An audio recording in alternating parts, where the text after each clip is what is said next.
Yeah, so if you remember, yesterday we had finished with one complete chemical property, that was halogenation. Okay, and you know what is halogenation is? Where you remove one or more than one atom and replace it by a halogen. Okay, and here we have taken the example of chlorine. We did chlorination in the presence of sunlight. So initially we replaced one hydrogen, we got chloromethane. Then as you keep doing this reaction in the presence of chlorine, more and more amount of hydrogen will be substituted by the chlorine atom. Okay, so we got dichloromethane, trichloromethane, and then tetrachloromethane. This was halogenation. Okay, this completely I had finished. Then I had just to begin with controlled oxidation. Okay, before that I told you oxidation means when you take any hydrocarbon, like if I take methane and make it to react with oxygen. Complete oxidation meaning they will burn in the presence of oxygen and give you carbon dioxide, and water will be formed along with heat and light, all that you know. Okay, so this is complete oxidation. Then I told you, if you want to form a different products, okay, during the process, if you want different kind of product, then you can limit the amount of oxygen. Okay, and when you do it in the presence of a catalyst, you will end up getting different products. Okay, and I gave you that hierarchy also. Like if you take hydrocarbon, and oxidize them, then you will get alcohol. Okay, so if you take hydrocarbon, oxidize them, you'll get alcohol.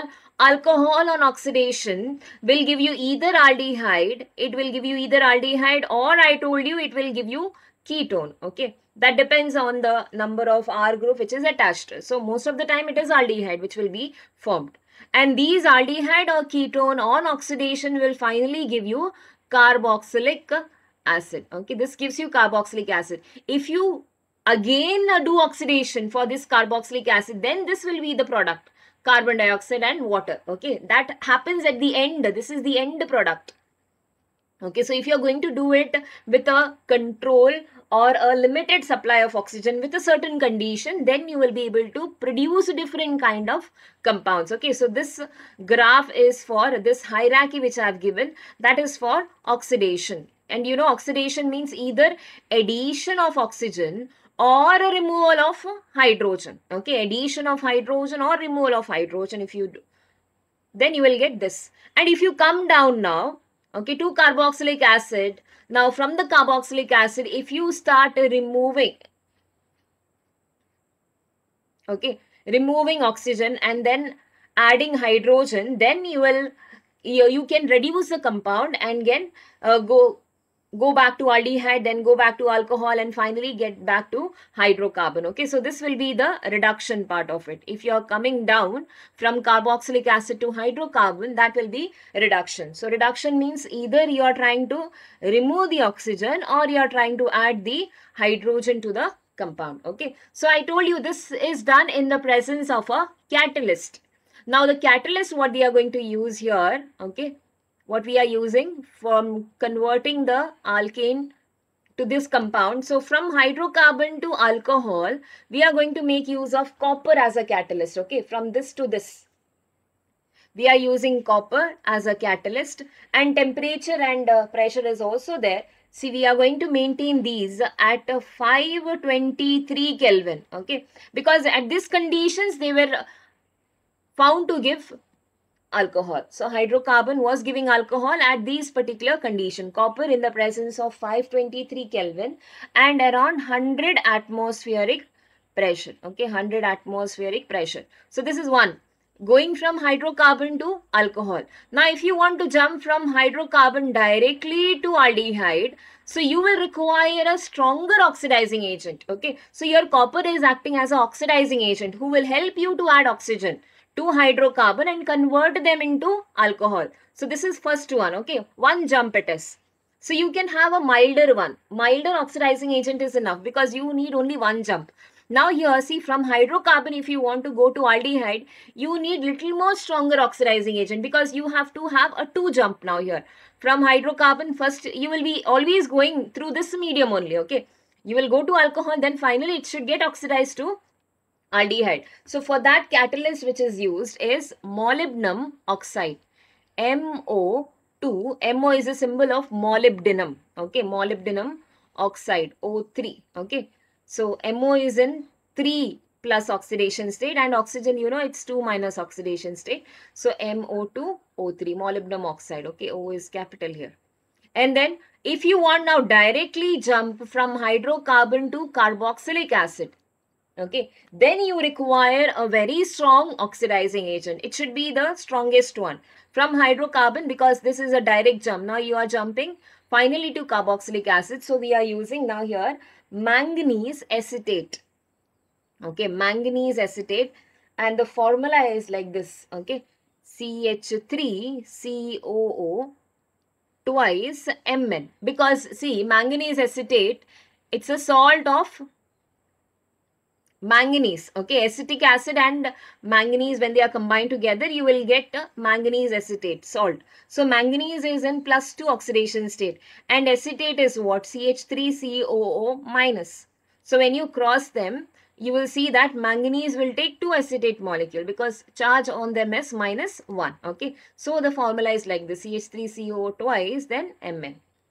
Okay, and usually when you write organic compound, we write the organic compounds first and we write the metal afterward, but naming will be going like that only. Okay, this is the rule for organic compounds. Usually you will find the negative charge first, then you will find the positive charge afterwards. Okay, because for us here carbon and everything is important, so they are written first and you see a metal written afterwards. But naming, when you are doing, always it's usual. Cation should be named first and anion should be named afterwards. So manganese acetate is the name. Okay, so this is the oxidizing agent. So here I have just told you a brief idea about controlled oxidation. Okay, hydrocarbon, if you want to oxidize to alcohol, you are going to use copper as a catalyst. Okay, and hydrocarbon to aldehyde, molybdenum oxide as a catalyst, and hydrocarbon directly to carboxylic acid, manganese acetate we are going to use. Okay, so now directly I will go with the equation. See, now first example let me take.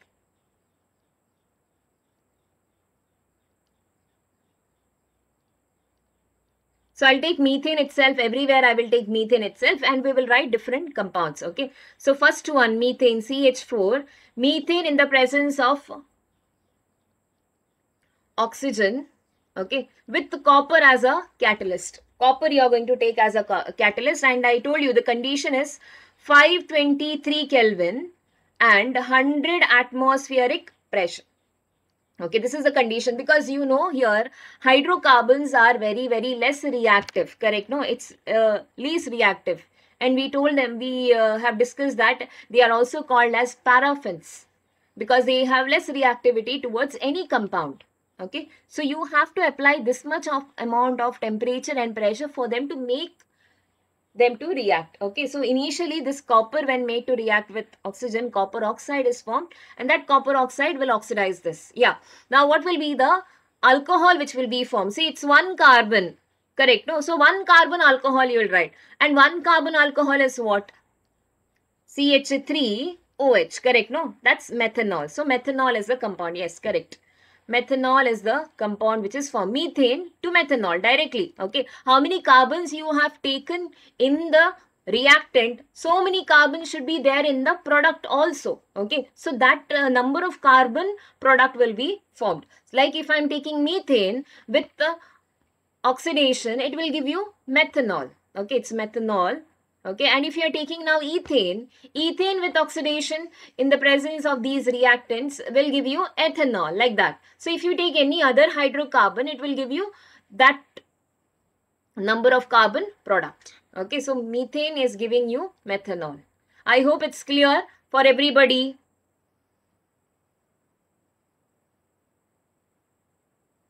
Okay, now we'll go for next one. Second one, this is with first catalyst I have taken. Second one, if I take now methane, and if they give you this catalyst, arrow mark, they will give you this, okay, with oxygen, methane on oxidation in the presence of molybdenum oxide, MO2O3, okay, molybdenum oxide.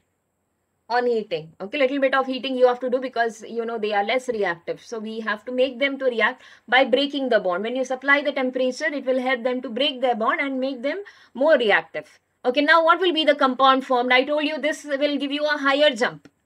You give me the name at least. Okay, now one carbon, methane. Methane on oxidation with the molybdenum oxide will give you one more higher jump. Okay, that's aldehyde, correct? No, now one carbon aldehyde will be called as yes, good, correct. It's called as methanol. Okay, now how is the formula of methanol? Methanol is, see, aldehyde group, it is C double bond OH, correct? No, C double bond OH, and then one more H you have to put here to satisfy the carbon valency, because aldehyde group themselves has a carbon. Functional group has a carbon in them, C double bond OH. Then one more H I have to satisfy. Okay. So now here, see, what we have done is, we have removed 2 hydrogens from methane. You see, methane had 4 hydrogen. Okay. So from there, 2 hydrogen is removed and 1 oxygen is added. Okay. Depending on their valency. If you are removing 2 hydrogen, 2 hydrogen is equivalent to 1 oxygen. Okay, so if you are removing 2 hydrogen, 1 oxygen is added. So that remaining 2 hydrogen is there, no? That go out in the form of water. So they go out in the form of water, H2O. This is a side compound which is formed. Okay, here there is nothing because see the number of 4 hydrogen here and here also we have 4 hydrogen. There was just one addition of oxygen. That's it. Okay, then next one, if I am taking now methane, methane again made to react with oxygen, but condition you see, we are going to take manganese acetate, which is very strong oxidizing agent, CH3CO twice Mn. Then the compound form will be carboxylic acid. One carbon carboxylic acid is C double bond O. Carboxylic acid functional group you write with one carbon, C double bond O, OH. Okay. Then now one more valency I have to satisfy, that is H. Okay. So this compound is now, what is this compound? One carbon, no? So methanoic acid. Yes, very good. Methanoic acid. Plus again you see only 2 hydrogen is there in this acid. So that means 2 more hydrogen has gone with oxygen. So that goes out in the form of again water. Okay, they are going out in the form of water. Okay, so methanoic acid plus water is being formed. You don't have to balance this reaction. You just write the product. In organic, we don't expect the children to balance the equation. Only main reactions are there, no? Named reaction, few important reactions. Okay, there you can, like, if you want, you can balance it. Otherwise, balancing is not a necessary condition in organic. If you write product, that is more than enough. A correct product has to be written. Okay.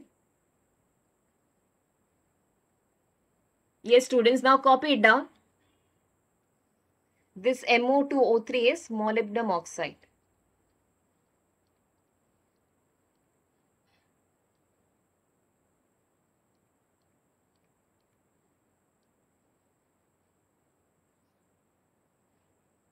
Okay, and this CH3CO twice Mn is manganese acetate. Manganese acetate. The first one is copper.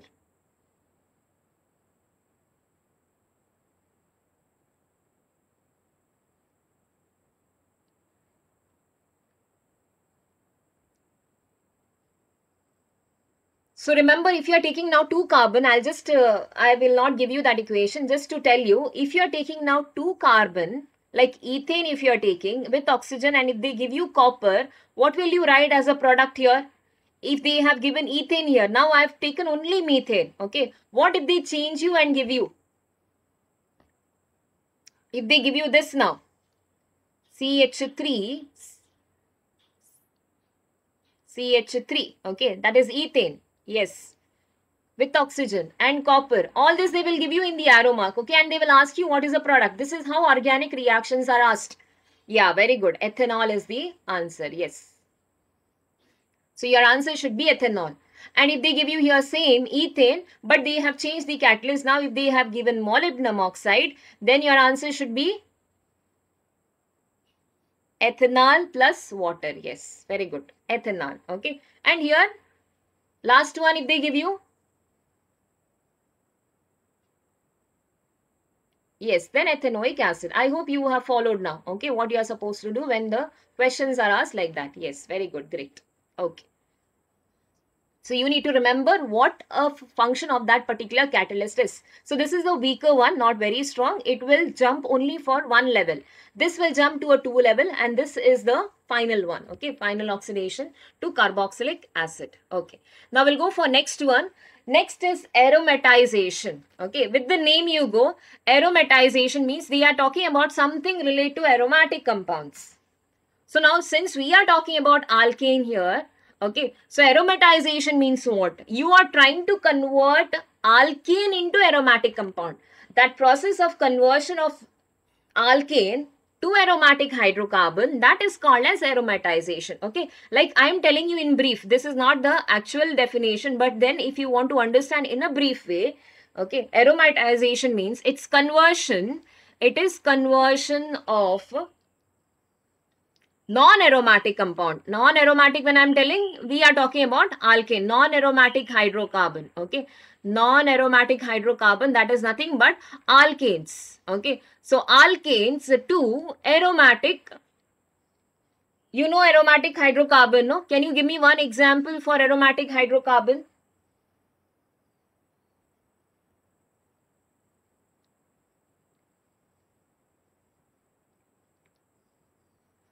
One simple example for aromatic hydrocarbon. Yes, very good. Correct. Benzene is the example. Okay. So we have to convert now simple alkane to benzene. Okay. We will take this benzene itself because that is the smallest aromatic compound, the beginner what you are having. Okay. Now if I have to prepare benzene, how many carbon is required? Minimum how many carbon is required for preparation of benzene? Yes, 6. So that means which alkane I should take? 6 is required. No, you can take 6 or more than 6 also, but minimum 6 should be there. Can you name now one simple alkane which is having 6 carbon in them? What is the name of that alkane? Yes, hexane. Very good. Yes, many have answered. Yeah, very good. So that's hexane. Okay, so you can start with hexane or you can take more than that. Okay, more than 6 you can take. Then you will start getting a branch there. Yes. Okay, so what we have to do is we should take N-alkane here. Okay, hexane you told me as the example. So N-alkane, N I have mentioned because it should be straight chain. It should not be a branch chain. If you are having a branch chain, then you will not be able to close that ring because you should get minimum 6, no, to close that ring and get aromatic hydrocarbon. So N-alkane, okay, now what they have done for us to get aromatic compound is N-alkane, that is N having 6 or more than 6, okay, having 6 or more than 6 carbon atom, okay, it's heated, it is heated around, see the temperature, 773 Kelvin, okay, and the pressure which they have taken is around 10 to 20 atmospheric pressure, okay, an alkane having 6 or more than 6. At this condition, they have heated them, okay, this temperature and pressure in the presence of a catalyst. Now, catalyst taken is oxides of vanadium and chromium. So, vanadium oxide is taken. Vanadium is a V2O5. This is vanadium oxide, okay. Vanadium oxide. And then you can even take chromium oxide, Cr2O3. Okay, this is chromium oxide. Chromium oxide. Or even they have taken molybdenum oxide, okay, MO2O3, just now what we have taken, no? MO2O3, molybdenum oxide also can be taken. So when any one of these catalyst is taken, okay, they have taken this catalyst in the presence of alumina. Alumina is aluminium oxide, okay, just to increase the surface area. Means you should get maximum number of reactant on the surface of the catalyst. Just for that sake, alumina is taken, okay. Otherwise, there is no like importance of these alumina, just to get the surface area, increasing the surface area. So N-alkane, with this condition, when it has been treated, then they have found that benzene is being formed. Okay, so it give rise to benzene.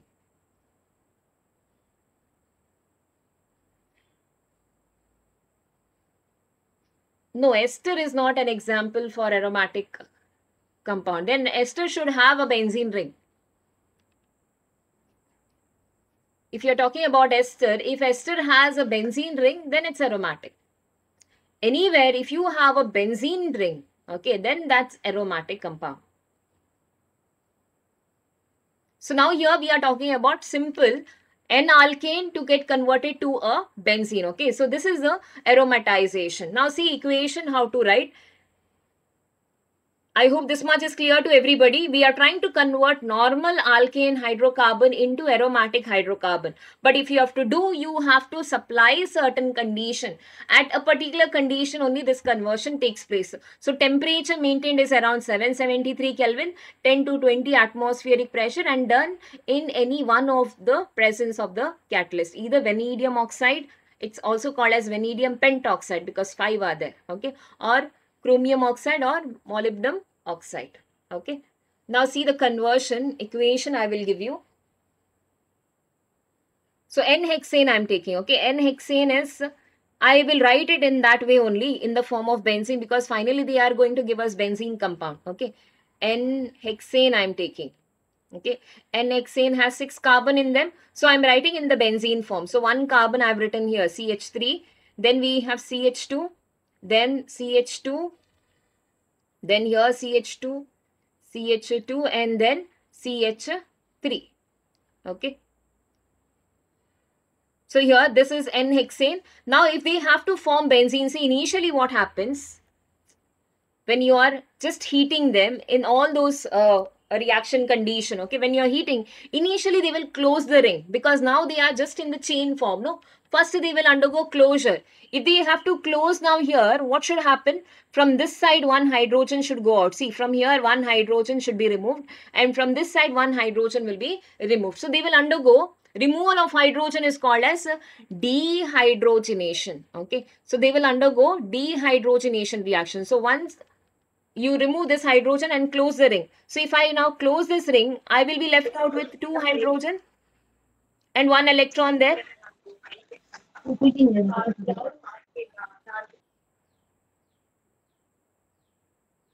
So CH2, then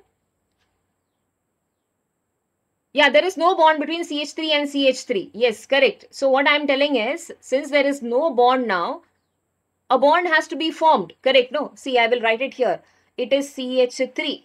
Okay. But I can write it in this way, CH2 and then H. Here everywhere you are having, okay, carbon, everything is there. That I am not writing. I'll write here again CH2 and then H. So when you are supplying the heat, this will break down. Okay, this will break down. So one radical, hydrogen radical will come out from here. One hydrogen radical will come out from this side. Okay, so when they come out, that time this hydrogen and hydrogen will go out. Okay, in the form of H2. So minus H2 will take place first. So when you are removing hydrogen, what will be left is one radical will remain here, correct? No? One more radical will be left out here. They will combine with each other because it's unstable. No? So they will react with each other to form a bond. So you will get CH2 bonded with CH2 like this. So first is closure of the ring takes place everywhere.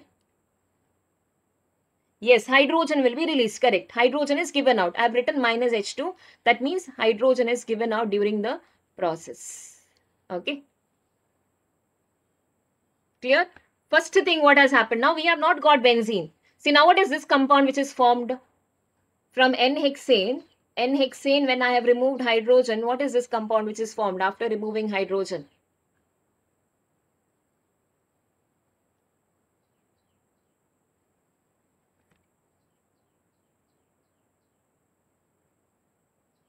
Name them.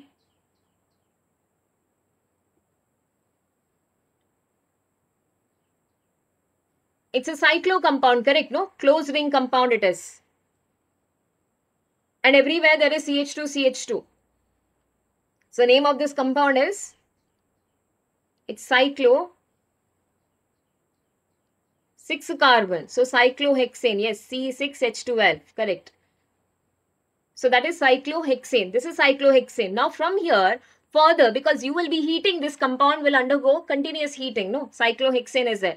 Now again what happens, see here, one hydrogen from this side and one hydrogen from this side will go out like this only, in this fashion how I told you, no. See here how I've removed one hydrogen radical and one hydrogen radical. So like that only here, one hydrogen will go out. And then two radicals will be left out. Okay, one on one carbon, one on the another carbon. Getting? Then they will combine together and here one double bond will be formed.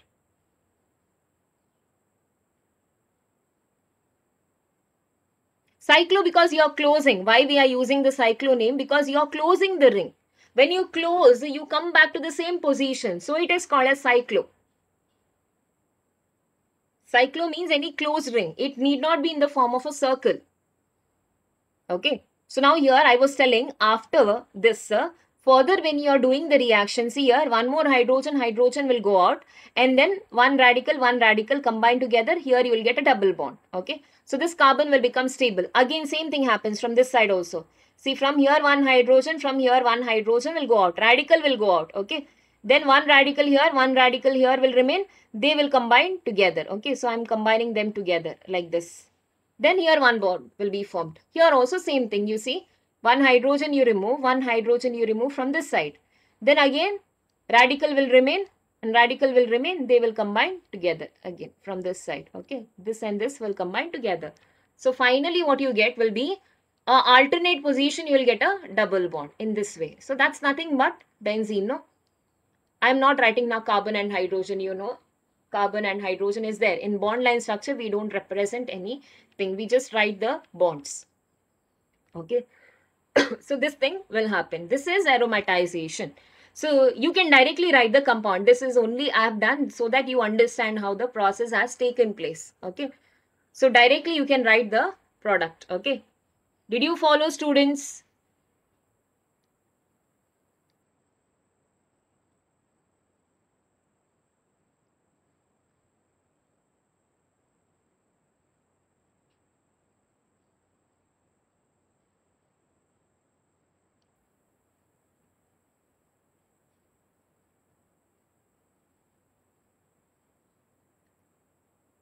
Yeah, now last one is the last chemical property of hydrocarbon is when they are made to react with steam. So these alkane on reaction with the steam, like methane, when it was made to react with steam, it is found that steam is nothing but water. You can see here, this is the industrial setup, the way the reaction proceeds by. Okay, from here you can see natural gas they have written, that is methane. So they are going to feed methane from this side, and this methane, you can see here 4 dots they have made. That 4 cross is like this because you know carbon is in the center and there is 4 hydrogen surrounding them. From this side they send methane gas, natural gas is sent, and the blue one is there, no, that's water molecule. You can see the shape is like this if you are able to see, because oxygen is always in the center and hydrogen you are having on both the side, this side and that side there is hydrogen. Okay, and this is then further pass through a catalytic chamber. Okay, this is maintained at very high temperature. The temperature maintained for this is around 1273 Kelvin. Okay, this whole thing is maintained at very high temperature. You can see here small dash, you can see that is nothing but a catalyst. Okay, so throughout the chamber there is a catalyst and then these things are passed through. Okay, so when methane is made to react with the steam is nothing but water. During the reaction, what is found is this carbon undergoes oxidation because water has oxygen. So carbon reacts with, there is not plenty of oxygen, but then limited supply, no, because water is carrying only one oxygen. So during the reaction, it is found that carbon monoxide is formed and hydrogen gas is released. Okay, if you count the number of hydrogen, there is 3 molecule of hydrogen. Okay, this is one method of preparing hydrogen also using natural gas. Okay, so this is the reaction with steam. So you can write down methane reacts with steam equation. I will put it here. Okay, methane CH4 with the steam is water itself. Okay, but at higher temperature. That's it. Because you know again they are unreactive, you have to make them to react. Okay, condition is 1273 Kelvin. Okay, and nickel is the catalyst. Nickel catalyst is used to give you carbon monoxide